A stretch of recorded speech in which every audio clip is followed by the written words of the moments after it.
thank everybody All for right. tuning in to this episode of America Uncensored. And I cannot think of a better way to start this new series on my channel than with a very special guest today. He is a author, a musician, a former professor at Harvard, and he's the chief editor for American Renaissance. So without further ado, Mr. Dr. Jared Taylor. Thank you for being on today, Dr. Taylor. Well, it's a pleasure. I'm sorry I have to be a little bit modest, though, after that introduction, because I don't have a PhD, and I did teach at Harvard Summer School, but I was never a professor there. So, just to get the record straight. Absolutely. But thank you very much for that introduction. Absolutely, thank you. That's perfect for this introduction, or for this interview, rather, because I want to clear up what the internet says about you. Right. Okay. Don't add to the errors that are already out there. Right. This is why I was wanting to do this interview. All right, I'm already saying corrected. Getting some good information. All right, so just get us started. Before I start my questions, would you just give us? You can be as brief or as descriptive as you wish, but could you just tell us a little bit about yourself, just for record's sake? Well, my name is Jared Taylor. I was born in Japan and lived there until I was 16 years old. I then attended Yale University, and I then lived in Washington, D.C. for a while, worked for the federal government, believe it or not. And then I went vagabonding in West Africa for a while, and I attended the Paris Institute of Political Studies, where I got a degree in international economics. Then I worked for Manufacturers Hanover Trust Company, which was at the time a big New York City bank, fourth largest bank in the world. Now it has disappeared and is part of Chase Bank.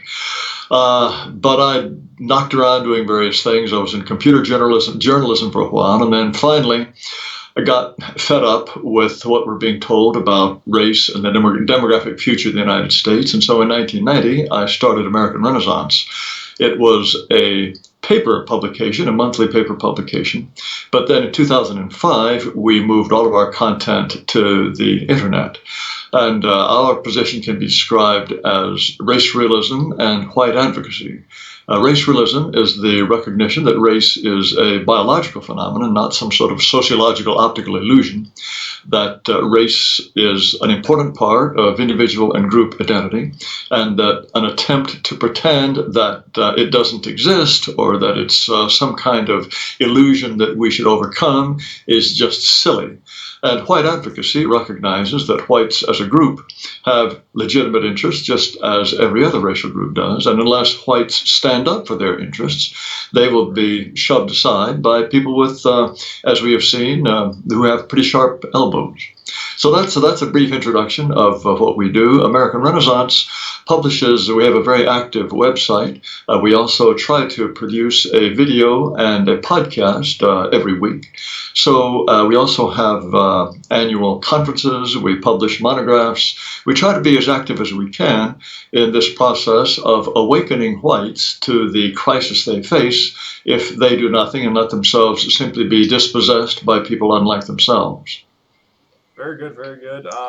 So just to elaborate on what you talked about, you describe yourself as a white advocate and a racial realist. But if anybody were to just research you, the first things that would pop up is a white nationalist, white supremacist, neo-Nazi, et cetera, et cetera. Do you accept any of these titles to yourself? No, the idea that somehow I'm a neo-Nazi is really quite laughably absurd. There's nothing at all about my past, present, or future, I can assure you, that would lead anything to do that have anything to do with Nazism, either original or neo. As for white supremacy, presumably white supremacy is the idea that whites should rule over people of other races. I don't know anyone who thinks that. In fact, most whites who think as I do want simply to be left alone. White supremacy was a historical phenomenon. There was a time when whites wished to dominate blacks, certainly in the time of slavery and in the time of Jim Crow. Colonization by European powers can be described as a white supremacist undertaking. But the idea that anyone today wants whites to dominate, exploit, or rule over people of other races, I think that's just nuts. The reason people like to use that expression to describe people like me is because they can associate it with slavery and colonization, lynching, Jim Crow, all of that. But it is an utter and complete mistake. If white supremacy is defined as the idea that somehow whites are superior to people of other races, that too is an absurd mistake. The races are different. There's a considerable overlap in qualities and attributes and tendencies among people of all races, but the races are not identical, not interchangeable, and there are objective ways in which people of other races, on average, can be described as superior to whites. The East Asian average IQ is probably somewhere in the 103, 105 range, whereas the white IQ is only 100. Also, I think it's clear that West Africans are better speed and power athletes than whites. East Africans are better long distance athletes. There are many ways in which the races differ, but to somehow pretend that simply because I have a preference for the society and culture of whites, that I am some sort of frothing, hate-motivated bigot, which is what the word white supremacist always implies, that's just a gratuitous insult. We as whites today are supposed to assume that the best possible future for us is one in which we have absolutely no racial consciousness, do not express racial interests, legitimate or otherwise, under any circumstances. And if that's the case, we will be outnumbered in our own countries and eventually, through miscegenation, bred into oblivion. This is what we're supposed to accept. And if you don't accept that, if you do want your people to survive as a distinct people with a distinct heritage and culture, then you're wicked. And if you're wicked, then the left and the people who oppose these ideas come up with all sorts of exotic terms, one of which is white nationalist, white supremacist, neo-Nazi. All of these are simply ways of saying that I am somehow their moral inferior. Correct. So what would you describe your ideology to be along your terms? Do you consider yourself to have an ideology, or is it just white advocacy? White advocacy, race realism, those are the terms that I've chosen for the kinds of ideas that I'm trying to popularize. The trouble is, what I say and think about race are ideas that were so widespread, so taken for granted, that in the past there was no particular reason to have a name for them. We don't have a name for people who put their pants on one leg at a time, because everybody does. 60, 70 years ago, everyone in America assumed that races were different, that the United States was to be a majority white country in perpetuity, that it was to be an outpost of Europe forever and ever. And so there was no reason to have a particular designation for people who subscribed to what was an utterly conventional point of view. Now that this conventional point of view has been designated as something evil, we, for the first time in history, have to come up with a name for describing something that is simply common sense. If you take Africans in Africa, or Turks in Turkey, or Mexicans in Mexico, they have the very same view about their group that I have about whites. Nigerians consider themselves a black people. They want their country to remain black. They don't want to be displaced. They don't want to be dispossessed. But we don't have any particular name for them. Why is it that we as whites, if we express the same sorts of desires, we have to have a particular name? This is all a natural part of the human way of living. Human beings are tribal and people are loyal to their tribe. It is only whites who express this kind of entirely normal and healthy loyalty, who are called all of these wild names and told they're evil. And so it's for that reason that we have had to come up with expressions, terms, for something that should need no name at all. This is the natural state of human beings, and it is the default state, if you will, and should not require any special designation. Correct. So, do you believe that there is a systematic oppression of white people, and do you think the end game of this, if yes, is to replace whites completely out of the country? I don't think that there are many white people, at any rate, who have a deliberate and explicit desire to eliminate whites or suppress them. What their actions do will eventually lead to that. but I don't think that this reflects any kind of hatred of whites as a group. There are non-whites, Khalil Abdul Muhammad, who was a spokesman for the Nation of Islam. If you can find him on the internet speaking in the most graphic and bloodthirsty terms about what he hopes to do with the white people of South Africa, for example. And there is the new Black Panther Party. They have talked about how, well, they simply have to eliminate white people, beginning with babies in nurseries, if blacks are to be free. There are people who do hate us and who wish we would all disappear. But the white people who are really running white countries, who for the most part still run white countries today, even though they are acting in ways that will eventually lead to our becoming a minority and lead to our oblivion and dispossession, I don't think their motive is one of actual anti-white animus. For the most part, they think they are being generous, they're being good, they're being healthy and altruistic, they're doing the right thing. They are cloaked in righteousness. They consider themselves on the side of the angels. And I think many of them swallow this idea that somehow race is just all an optical illusion anyway. And if Angela Merkel lets millions of Middle Easterners into Germany, then Germans are really just being replaced by themselves, because there's no real discernible difference between a million Iraqis or Algerians and a million Germans. So rather than being systematic oppressive, do you think it's more self-destructive? The consequences are certainly self-destructive. And ordinary white people, they have been beaten over the head for so long with this idea that it's wrong for whites to express the normal, healthy, natural preferences for white society and the company of whites, so that if they are told, look, this is good for you, this is moral, this is the way of the future, this is in effect inevitable, our countries are going to become multiracial, multireligious, multilingual, multicultural, most of them in their bones don't like it at all. Because you see what they do when their neighborhood becomes multiracial, multicultural, etc. They move out. And it's not by pure coincidence that when whites who have the means to move find that they have decided to leave a particular neighborhood, the one that they go to is one that is still majority white. This is what happens when the school changes color.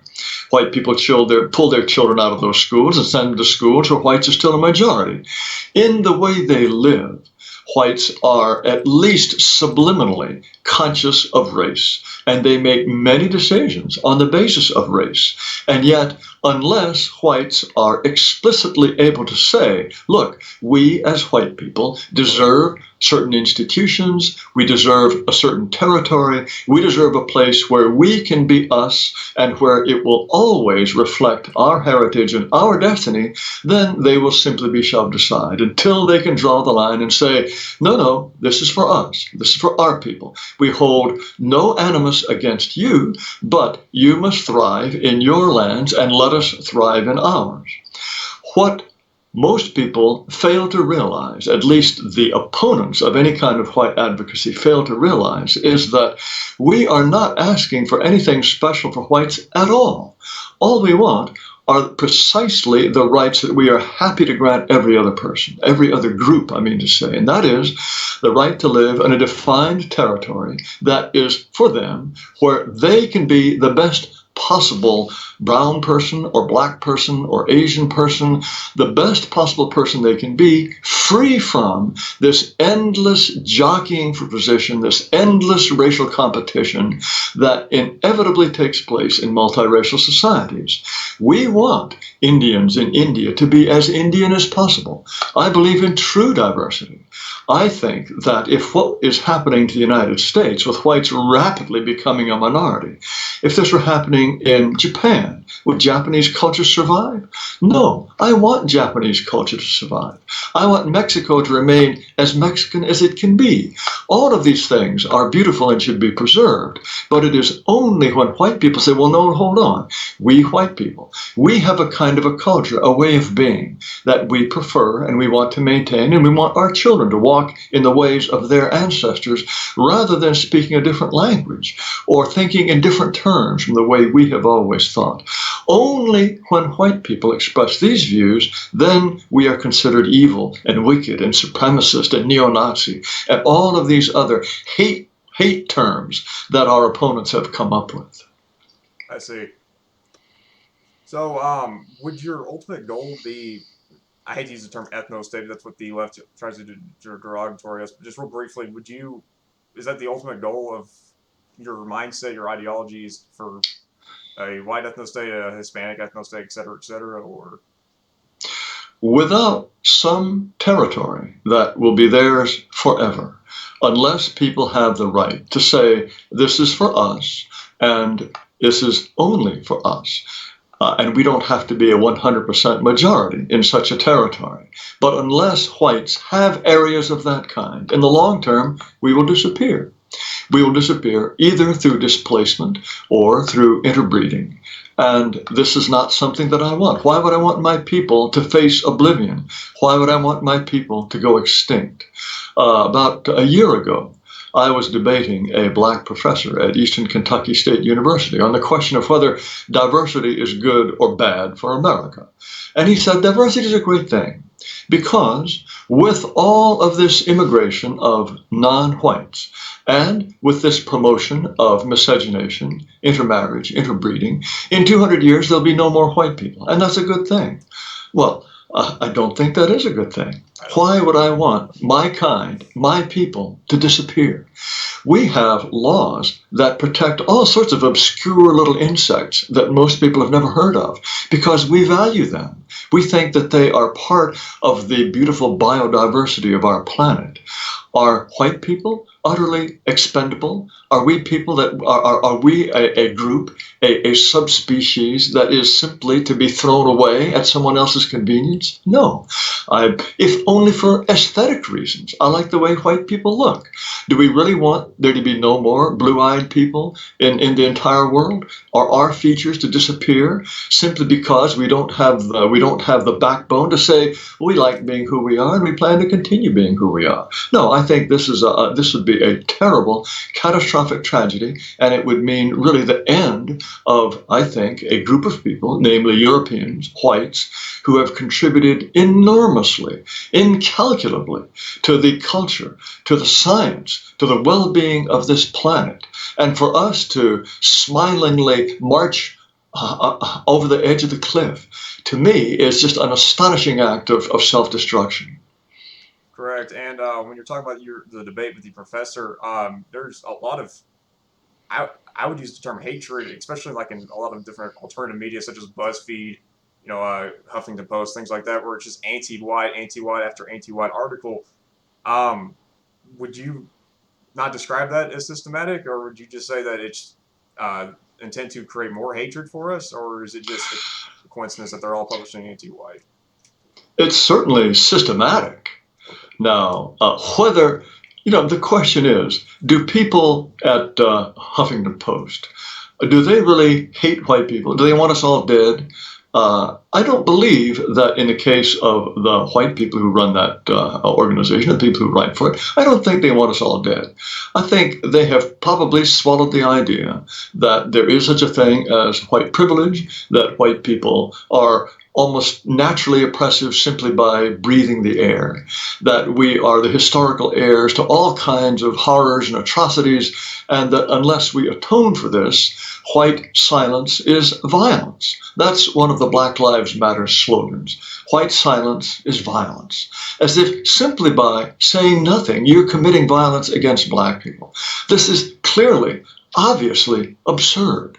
But many white people have bought this idea that unless we are actively working for the salvation of others and somehow turning our backs on our own culture, our own so-called privilege, our own accomplishments, then we are aiding in the dispossession and oppression of non-whites. At least a lot of people who've gone to college appear to believe this. Now, are they doing this because they hate white people? I think they're doing that by and large because this is something that their social media approves. And also, at some level, I think that they think that this is the correct, moral, and virtuous thing to do. I just don't think that there are many white people despite what their actions might suggest, who genuinely hate their race and who genuinely want us to disappear. Most white people, even if they're liberal egalitarians, they haven't thought these things through. They haven't thought in terms of what is going to happen 200 years from now, like this black professor who's looking forward to our disappearance. If you were to ask most white liberals, well, do you think it will be a good thing when all white people are gone, when all white people are interbred with people of other races and there are no more white people? They might, because they would feel obligated to do so, they might say, well, that way there'll be no more racism because there'll be no more race. And they might think that that is the virtuous position to take. Of course, you and I know perfectly well, it is only white people who would disappear. This intermixture, this breeding program only has us in mind. There's not going to be a whole huge amount of intermixing among Asians or Africans. There will still be Asians and Africans. It's only whites who will disappear under this program. So the idea there's not going to be any race, first of all, that's wrong. And even if the entire planet were various shades of cafe au lait, we know very well that there is still an enormous amount of conflict, an enormous amount of hatred. The Tutsi and the Hutu in East Africa, Rwanda, Burundi, they killed about 1 million of each other, hacked each other to death with machetes because of tribal differences among people who are equally black. The idea that somehow if whites disappear, that kind of conflict is going to disappear along with us is just ultimate, it's just crazy folly.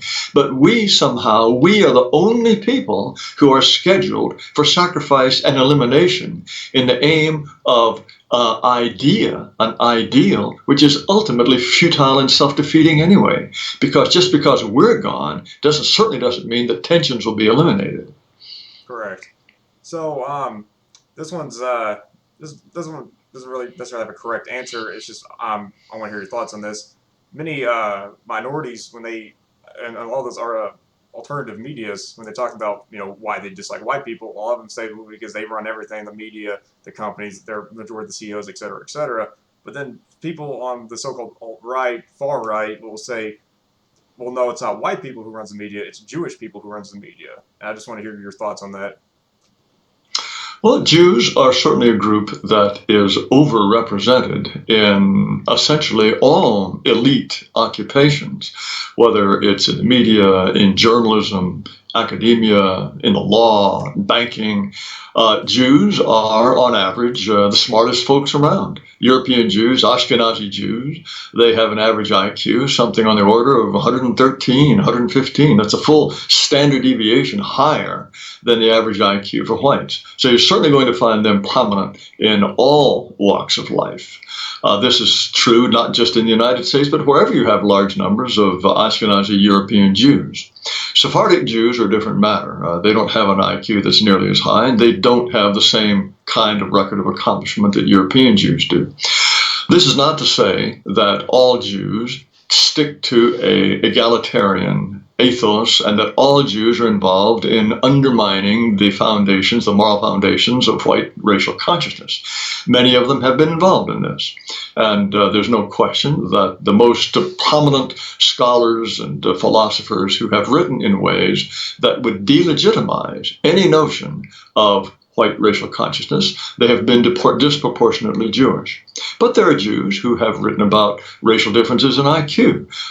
Michael Levin, Richard Herrnstein, Daniel Seligman, people who have studied the whole racial question. And there are also Jews who consider themselves very much men of the West, men of Europe, who recognize that this kind of dispossession of whites that many Jews implicitly support is utterly crazy and suicidal. So the idea that because Jews are disproportionately represented in these very dangerous and ultimately poisonous ideologies does not mean that all Jews are involved in that. And so I think we have to consider Jews individually. Some of them are going to be allies for any kind of conscious racial survival of white people. Okay, so the fact that you do not answer or subscribe to this JQ, the Jewish control of the world, Zionist control of the world, whatever, is that what separates you from alt-right leaders such as Richard Spencer, or is it more than just that? That's just a tip. That's just part of what separates you from the alt-right. Well, I don't know what other people necessarily think or say. And I can speak for myself, and they can speak for themselves, and I would leave it to others to discover differences between what I would say and what someone else would say. As I just said, I think it is a big mistake to conclude that all Jews are somehow enemies of the white race. We need allies. We are still a minority. We need all the help we can get. And I think that some Jews are very much part of the struggle for preserving the West, our heritage, and our people. All right. I just wanted to get that out of the way because, anytime I would personally try to research you, they just lump you in the same category as these, anti-Semitic Jew haters, oh, they've run the world. So I just want to clear that up. All right. Answering that. So in your career, you've accomplished many things. You've written several books. You are the host of several websites. I read on the internet once that you were not only the editor for American Renaissance, you're the editor of another website. Do you have another website, or is that just faulty information? No, there is a bare bones website for New Century Foundation, which is the legal entity that publishes American Renaissance. But American Renaissance, amren.com, that's our main website. We also have a YouTube channel, and we put out regular podcasts. But the YouTube channel and American Renaissance, so those are really our two major presences on the web. I see. So would you consider American Renaissance to be your greatest accomplishment, or to be an individual book that you've written, or just the many lives you've impacted? What would you consider to be your greatest accomplishment? Oh gosh, my greatest accomplishment, perhaps that's having reared two daughters who love me. Maybe that's my greatest accomplishment. Wonderful answer. So I've read several websites that you are a religious man. Is that correct? I don't think it's useful to talk about religion, certainly not my own religion. The future ethnostate will be one in which there are many different kinds of white people, if we ever achieve it. For that reason, those who say, well, it's got to have a Christian backbone, or those who say, well, no, it's got to have a pagan backbone, I think all of that is not only premature, but it's divisive. When we have a ethnostate, there will be people who are Christians, there will be people who are atheists or agnostic, and there probably will be a certain number of people who are Odinists. So I don't like to draw distinctions of that kind, because we should not be looking for differences, but we should be looking for the things that unite us. And the things that most unite us as racially conscious white people is a recognition of the importance of the survival of our people. So if there are white nations that arise from the West, there will be people on the left, there will be people be on the right, there will be people with all kinds of views, and that's natural. That's the way all nations are. But what they will have in common is not necessarily a religion, but a loyalty to their race and an understanding of the importance of being loyal to their race. I see. The reason I asked that is because I saw this one website where they were attacking you, sort of say, and they said that the fact that you are personally a Christian, that somehow is it conflicts your ideology, views, and race, because they claim that, if you're a true Christian, you believe that we're all, when people under God, we're all equal. And they said the fact that you point out racial differences it conflicts Christian doctrine. Do you agree with that? Or? No, I don't think an understanding of race conflicts with Christian doctrine at all. I don't know why anyone would necessarily assume that. In the New Testament, there is that passage from Paul, I believe, in which it says, in God there is no Gentile, no Jew, no Greek, no Roman. That can be interpreted to mean that for God, those things may not be important, but for man, they are important. And there is nothing in the Bible, I believe, that says, okay, we must all breed with each other and disappear. The Bible very clearly accepts the existence of different kinds of people, and I don't think that it need be read at all as a document that supports multiculturalism or mass immigration or anything of the sort. And as I'm sure you're aware, People in the West Europeans have been Christian for 1,000 years or more in some cases.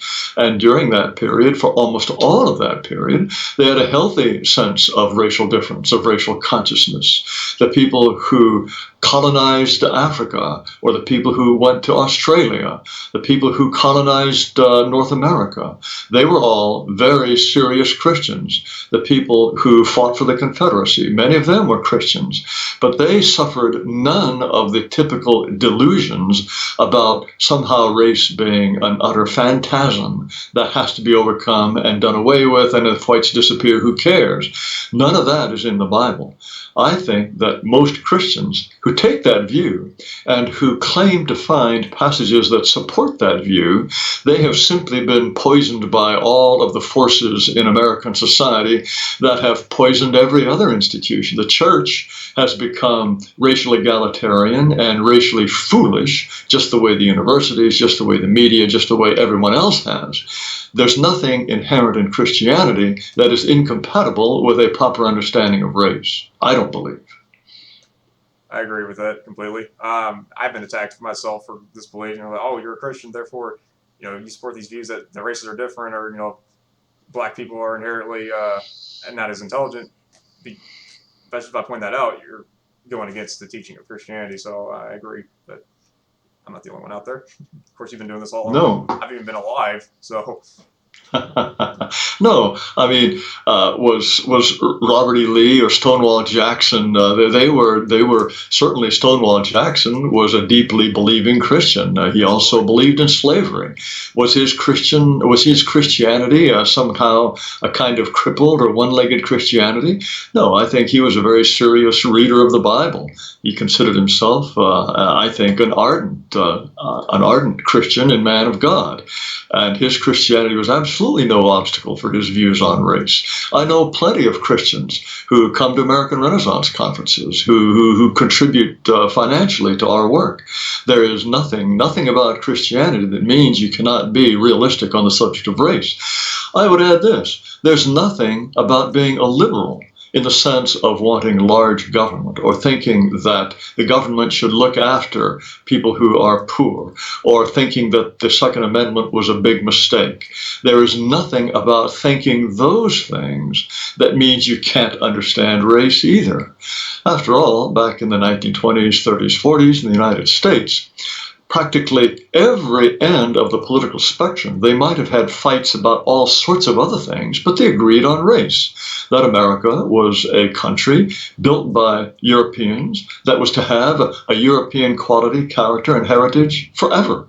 This was common ground. This was not to be disputed. And somehow the idea that an understanding of race is inherently a conservative one in terms of the political right and left. It happens to be the case today, but there is nothing logically that requires that be the case. You can be a feminist, you can believe in homosexual marriage, you can believe in all of the standard lefty things if you wish, but still have a healthy understanding of race. It is more unusual among such people to have a healthy understanding of race than it is among conservatives, but it's not logically impossible by any means. I see. I agree with that as well. So what would be the ultimate end goal in your life? What would be your ultimate dream to have accomplished for times ago? Well, what I've been trying to accomplish ever since 1990 with the creation of American Renaissance is to make the ideas that I've been trying to express legitimate and mainstream, and become the basis of policy and the basis of a set of steps that should and must be taken to preserve our integrity as a people. Ultimately, survival is the main goal.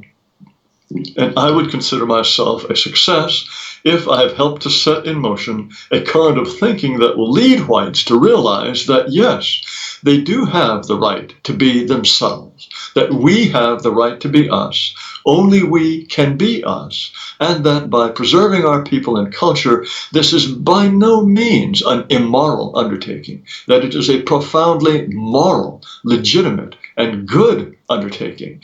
And that, as I said earlier, we don't ask anything for ourselves that we don't happily grant to the rights to others as their right as well. We want to be us. We want the Japanese to be Japanese, the Argentines to be Argentine, the Turks to be Turks. And why is that an illegitimate or wrong position to take? That is an answer that the other side never comes up with because they're never asked to explain. Why are my desires wrong? Why is it okay for Japan to wish to remain Japanese, but somehow it's neo-Nazi if the French wish to remain French? This is a question that must be answered if we are to continue along this path, and if we are to assume that people like me are somehow moral degenerates. I agree with that as well. So, this one's a little off topic, but I thought maybe it'd be fun to break it up a little bit. I read online that you filed a lawsuit against Twitter. Would you like to elaborate on that, or if you can't do that for legal reasons, I understand. But No, we can. I can certainly talk about that. Back in last December, my personal account and the account of American Renaissance both were banned by Twitter. And that very day, we wrote back and said, why? And they replied by email and said that it's because I, as an individual, and American Renaissance, the corporate account, were both affiliated with a violent extremist group. Now, I don't know, they didn't specify as to what that group might be. Perhaps they were suggesting that American Renaissance is a violent extremist group. This is just completely crazy, completely crazy. Now, I don't ordinarily believe in litigation. Litigation, the main thing it does is enrich lawyers. Litigation is a very slow, very chancy, and agonizing, time-consuming, money-burning process. But we were approached by a group of lawyers who believe in free speech and who thought that I and the corporate account were perfect plaintiffs to sue Twitter for this high-handed way that it's behaved. And we have been working our way through the process, which is long and which is complicated. And as you can imagine, Twitter has unlimited money to spend on lawyers, so they have thrown up every possible roadblock. But we have worked our way through the process to the point that, barring some kind of very, very surprising appellate court ruling that Twitter claims that they're going to file, we will be moving forward to trial. And if we do move forward to trial, that will mean taking depositions of Twitter executives, finding documentary discovery, making sure that they send us the materials on the basis of which they decide who to ban and who not to ban. And we seem to have a very intelligent and fair-minded judge who is handling our case, and we look forward to prevailing in court. Now, what the ultimate consequences would be, whether it would be a fairly narrow ruling on their ability to discriminate or a broader ruling that would make it much, much more difficult for them to discriminate in terms of content, that will depend on the outcome of the trial. But our case, Taylor v. Twitter, which I think has rather a nice ring to it, our case is the first one to have survived to have survived a dismissal. Every other attempt to sue one of these social media platforms has been cut off at the knees because the other side has been able to say, no, this is not a suit with any kind of merit, it should not go forward. Our judge recognizes the merit of our suit, and barring some kind of legal miracle at this point, it will go forward. I see. One thing I've noticed about you watching different interviews and whatnot, one in particular, I watched an interview that Gavin McInnes hosted where you debated a rapper, I believe his name is Ari the Rugged Man. And I could tell it's getting a little frustrated, but you kept your composure, just like in many of your debates where I could tell you're getting frustrated, but you can keep your composure. What is the secret to that, how you keep your composure to stay calm when sometimes you're debating really aggravating individuals? Oh, I can't always claim that I keep my composure, but it's very clear to me if I watch other people debating. Anyone who loses his temper or gets hopped up, it's a sign that you are losing. I think people are much more persuasive if they do remain calm. And I'm not that excitable a guy to begin with, I suppose, although sometimes when people treat me as a kind of moral leper. It's exceedingly annoying. It's really it's very unpleasant to be treated as if you are somehow the moral equivalent of a leper or a child molester or some sort of just an insect of a human being. But the cooler you are, the more rational you remain, I think the more persuasive you will be. And if you are debating someone or being interviewed by someone in a medium that's going to have a lot of viewers, then the more persuasive, the more rational, the more calm you are, I think the more effective you will be. I think that's the main thing to bear in mind. The purpose here is not to indulge in one's emotions. The purpose is to present a set of ideas that may be new to others, and to present them in a way that is persuasive, and to present them in a way that makes it clear that these ideas are not based in some kind of hatred for other groups, that it's simply based on a fair-minded desire that my group, just like every other group, have a future and be able to prosper. Correct. So another thing I noticed when I was researching, what actually drew me to you when I first discovered you was I've always had a really strict opinion on immigration from third world countries, because I've always doubted that they bring anything productive to our society, and that's how I discovered you, because you were saying the same thing. But I wanted to elaborate on that a little bit more. Are you against just third world immigration from third world countries, or are you just against immigration completely? What is your stance on that? Well, at this point, I don't think the United States needs any more people. In 1945, at the end of the Second World War, we had a population of 125 million. Now we have a population of about 315 million. No one in 1945 was terrified at the idea that we were somehow grievously underpopulated. When's the last time you were driving down the highway and you looked around and said, gosh, there's not enough traffic on the road. I want more cars. I want more people. Or you were driving through the countryside and said, gosh, this is ugly. I want a strip mall. I want fast food outlets. No, why do we need to always have more people? This is a cuckoo idea. We have this idea that we're fighting sprawl or we're fighting environmental destruction. Why are we going to keep inviting in more people who've got to have places to live? We get newcomers, more than 1 million people a year. What's the point? Why? Now, so just on an ecological basis, just in terms of protecting our own environment, this idea that somehow we constantly need to be stuffing the country with millions of more people, it's crazy. It's cuckoo. On the other hand, if there are people who are escaping places like Zimbabwe, or, as I believe the time will come, whites escaping South Africa, then of course we should welcome them in. If we have any sense at all in terms of our loyalty to people of our race, if they are in desperate straits, by all means, let us let them in. But they would be the exceptions. I see absolutely no reason to constantly be adding to the population of the United States. This is a discussion that you would think would be absolutely basic. How many Americans should there be? And what sort of people should Americans be? Aren't these natural, normal, ordinary, healthy questions for a country?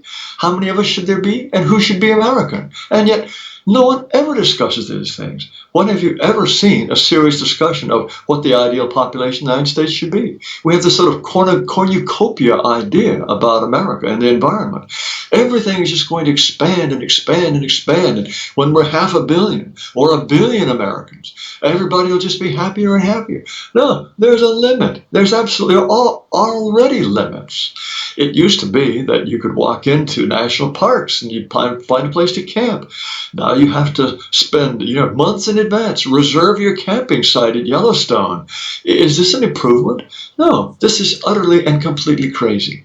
But it is all part of what I believe is the racial insanity of America, because most of the people coming into the country today are non-white. 90 to 95% are non-white. So if you say, well, wait, we don't need any more people, then you're a wicked, vicious, white supremacist racist. You're trying to make America white again, even if that's not your goal at all. Even if you're only saying, hey, 300 million is enough. That makes you a racist, but only because of this profound, ultimately fatal insanity from which we suffer on anything having to do with race. Okay, answer this one really briefly for me because I have a follow-up question to it. Do you believe Trump, when he was, very vocal about his immigration policies and whatnot, do you think he was doing it with a white interest in mind or just American interest to keep third world immigration out? Do you? I don't think Donald Trump has a racial consciousness as a white man. I don't know for sure. Sometimes he acts or speaks as if he does. Just the other day, he was talking about immigration to Europe, and he said, "You guys better stop letting in all these foreigners, or Europe's going to be changing in unpleasant ways, and it'll be too late." But he never talks about the United States in terms of its demographic future. He has never ever said, so far as I know, that there's nothing wrong with whites wanting to be a majority in their own country. He has never ever talked about race and IQ.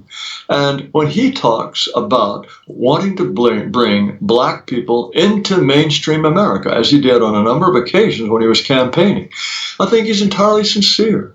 I don't see in him any sense of wanting to separate. None of this at all. It's always the other side that wants to put a racial spin on everything that Donald Trump says. As, for example, after the Charlottesville, the Unite the Right rally, which ended up becoming a pitched battle between the two sides, he was the only person who said that there's fault on both sides, as if now, is this an advocacy of white supremacy or Nazism, which is what all of his opponents pretended that it was? Of course not. It's just stating the obvious.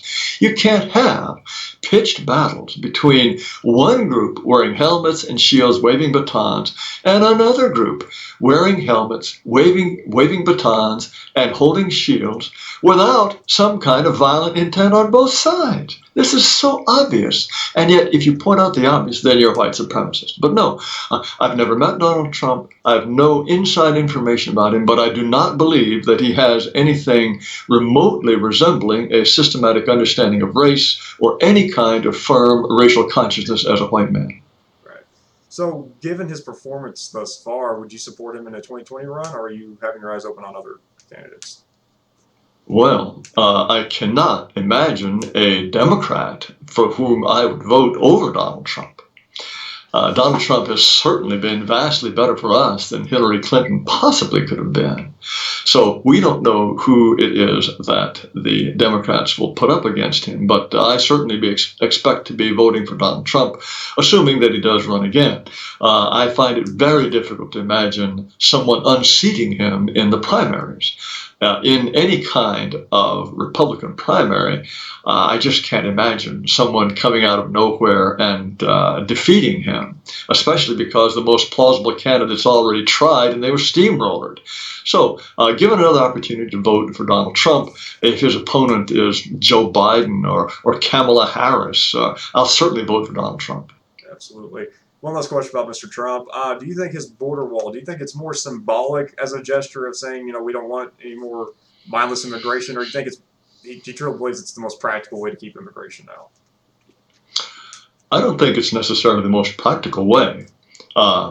If there were proper interior enforcement, if the only way you could hire someone was to use this e-verify system to determine whether they were here legally or not, if there were serious deportations of illegal immigrants, not necessarily those who were committing the most heinous crimes, but people who were simply here illegally, if we had a serious message to all illegals that we're going to come for you eventually, so you might as well pick the day yourself. Pack your bags, get your affairs in order, and go home.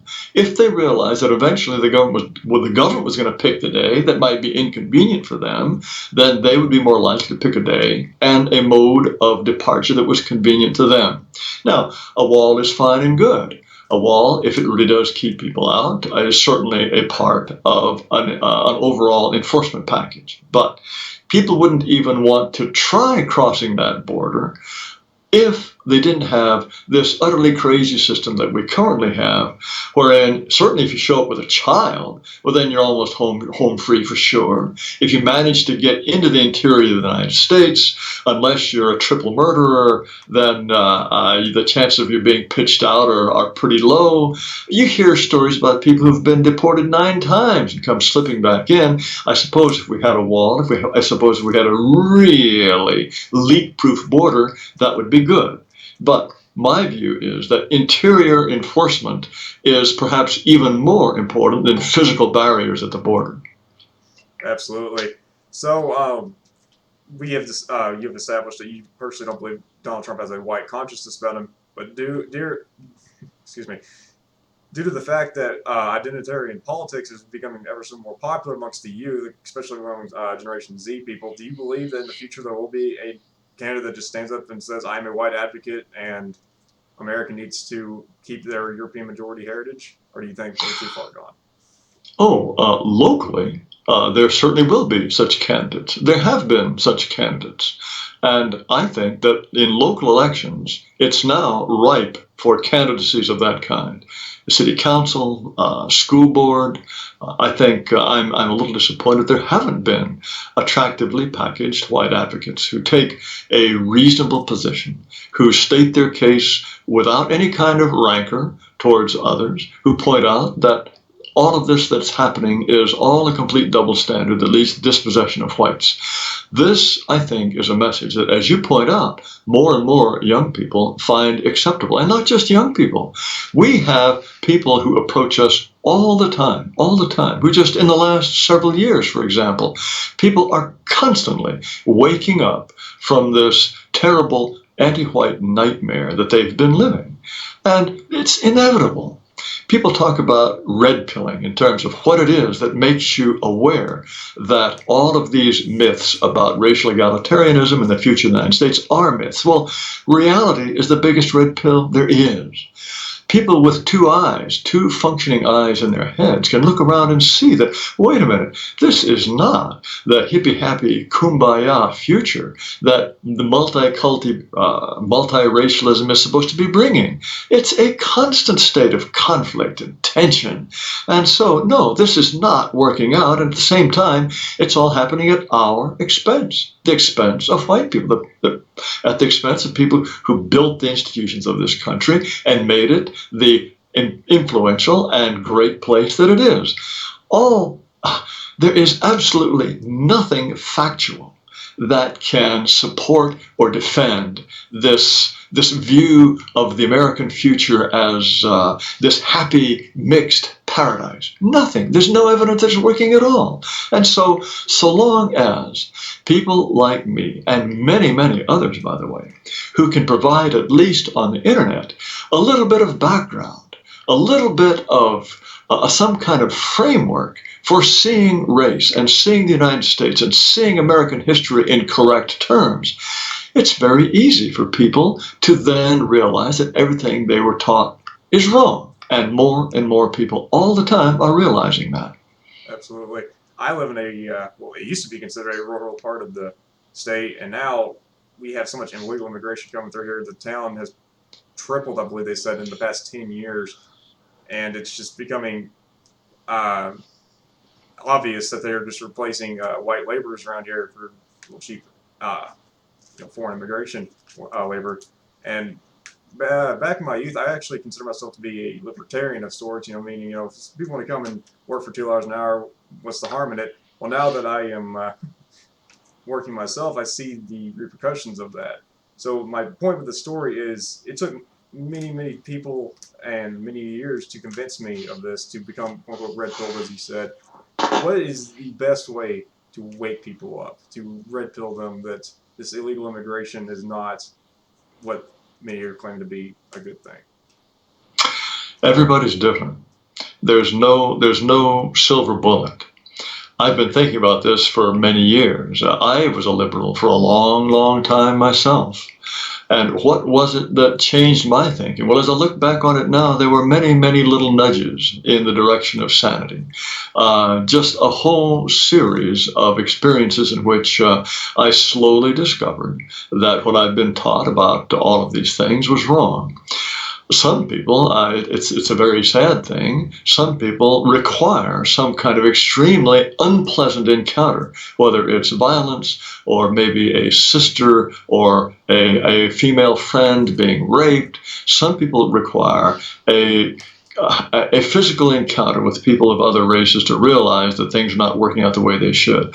Other people will find a book or an article convincing. Other people will find that the only time where they really are forced together with people of other races, whether it's on an athletic team or whether it's in the military or whether it's at university, it's only then that they discover that what they've been told is a bunch of baloney. People arrive at an understanding of race in a whole host of different ways. I think the best thing that we can do is present our arguments with as much variety, with as much factual underpinnings, and as consistently and as frequently as possible. People will have to arrive at their own understandings. And the fact, it's not really just a matter of the facts. People will resist facts if those facts are contradictory to the kind of emotional commitment they have to a myth. These days, people who are my age now, I'm in my 60s, people who are liberals in their 60s, I don't think that you can present them with any set of facts that's going to change their minds. They are essentially believers in a religion that has absolutely no basis in reality, but it's one that has so consumed them that they're incapable of turning back. Younger people are more available. They haven't committed decades and decades of their lives to defending something that now they would have to look back upon and say, my gosh, I've spent my whole life believing stuff that's just utter bunkum. That's a very, very difficult thing to ask people to do. But this question of how do you approach people? Everyone's different. Everyone's different. And so if you are talking to people in your own environment, you have to feel them out and see what it is that appeals to them.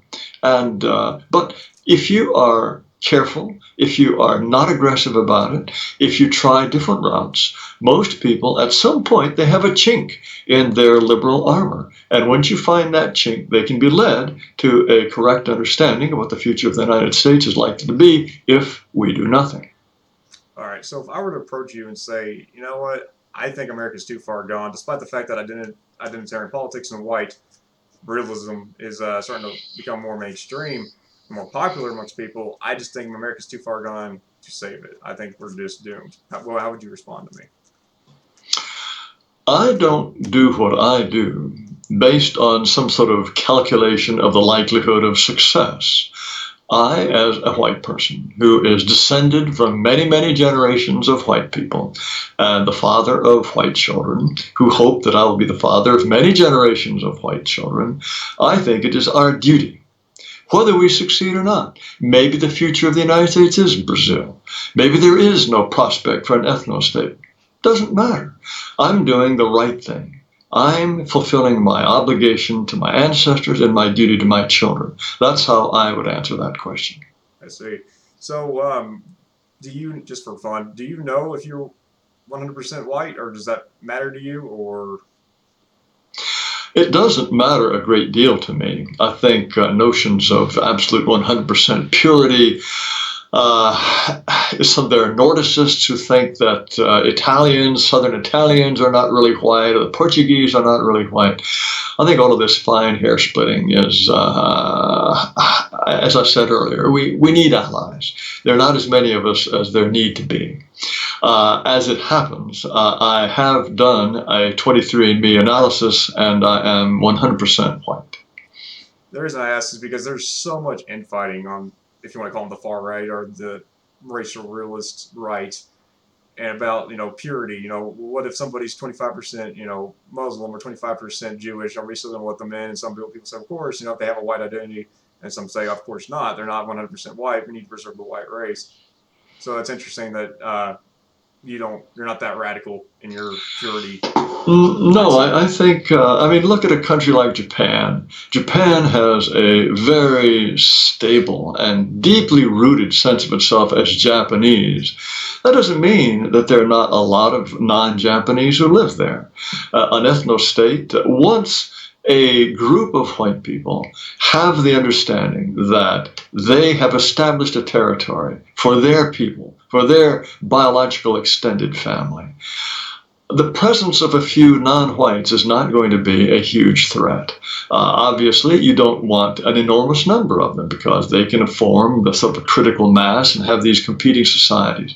But all of this notion of purity and 100%, we're all gonna take these genetic tests and some board is going to determine who's white and who's not. I think it's all fantasy. We're far, far, far from arriving at any kind of decisions of that kind anyway.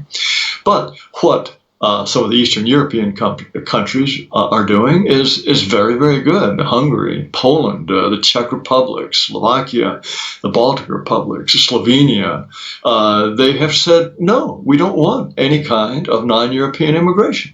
That's very good. Does that mean that they have to be 100% purely Hungarian or purely Slovenian or even just purely white? No. So long as you have a nation with a firm sense of itself, it doesn't have to be, I believe, 100% pure. Right.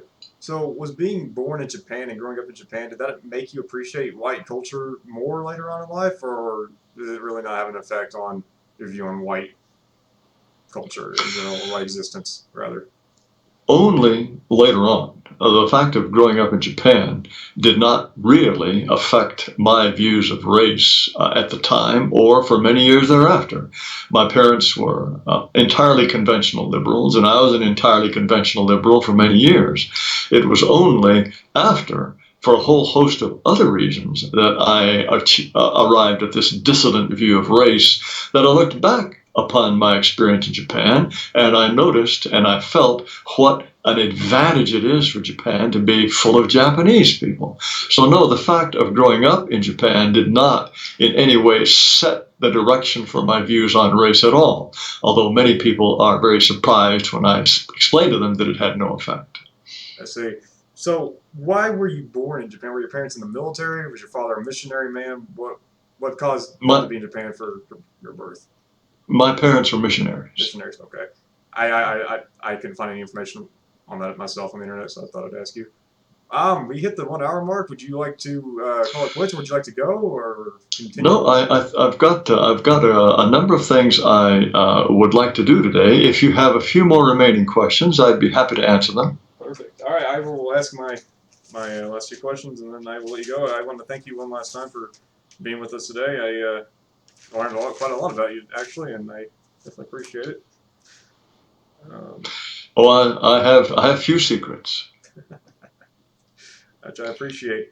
One of my friends wanted me to ask you: have you ever yelled in your life? Because everything he's ever seen, you've just been so calm and just real easy spoken. Have you ever yelled just at somebody, just been that mad?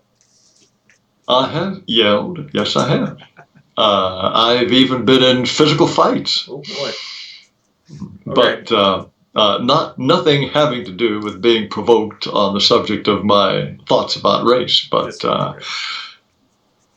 I see. All right. One last question. On your website, it said that you are a musician. What type of music do you play, and what instruments do you play? well, you know, I don't play as much as I used to, but I play clarinet and saxophone. At one time, I was the first chair clarinet player in an amateur symphony orchestra, and I also played in a dance band that had about 50 engagements a year. So at one time, I was quite an ardent amateur musician. But I don't have as much time as I used to for that, but I still play from time to time. And I'm one of these people that has a kind of a musical nerve that needs to be stimulated. I see. So, do you believe that for our culture, because so much of the culture is anti-white, do you believe that more white people need to be, especially the youth, need to be involved in the arts and whatnot to try to reach, to maybe establish like a white identity, or do you think that's necessary? I think that there are some very, very creative young white people who are making videos, who are composing songs that do express a racial consciousness. And I think that's wonderful. What we lack, though, is a kind of high culture that affirms us. I have read many novels written by racially conscious whites. Well, I can't say I've read many, but I've looked through them. They're just didactic. They're ways to try to convey our ideas through fiction. They don't ordinarily work very well. In order for our ideas to be conveyed in an effective way through a novel, you have to be first a great novelist. And then, if you have a racial consciousness, then you will write a novel that is good enough so that people who don't agree with us on race are going to be tempted to read it anyway. I think Tom Wolfe, some of his novels reflect that kind of real literary genius, but also show an understanding of race that is eye-opening for people who aren't aware of the realities of race. But that's very, very rare. That's very rare. What we have now is a kind of more pop cultural understanding of race that manifests itself in videos, in cartoons, in dubbing of racially conscious words to well-known songs. That kind of thing is all excellent and good. Racially conscious memes, the kind of internet activity that has really just exploded over the last few years. All of that's wonderful, and I encourage it. I see. So thank you, Mr. Jared Taylor, for being with us today. Would you like to have any final remarks, and how would be the best way for people to find you or to get familiar with your work?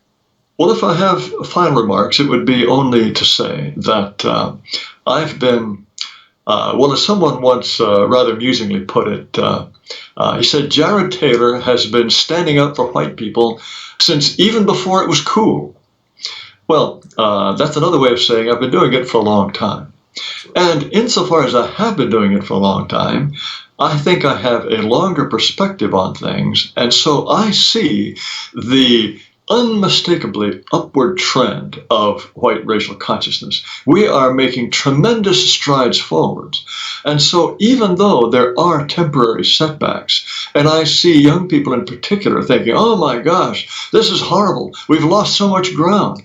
These are very minor setbacks in the longer scheme of things. This is going to be a very long, hard-fought struggle for us to establish some way of preserving our people. So I would say to all of those for whom this is relatively new and who see things that are happening and tend to be discouraged, no, don't be discouraged. The long-term trend is absolutely 100% positive, and we will win because we are right, and we have every moral, historical reason to win. So be confident and be joyful. Don't be downcast. Perfect. So where can people find you, your best work? Would it be your website, American Renaissance? Would that be the best Yes, amren.com. That's AMREN.com. Or most people these days find us through our YouTube channel, which is American Renaissance on YouTube. All right. Well, thank you for your time, Mr. Taylor. Everybody, Mr. Taylor, white advocate, and I appreciate your time. Thank you for doing what you do. Thank you. It's been my pleasure. Thank you.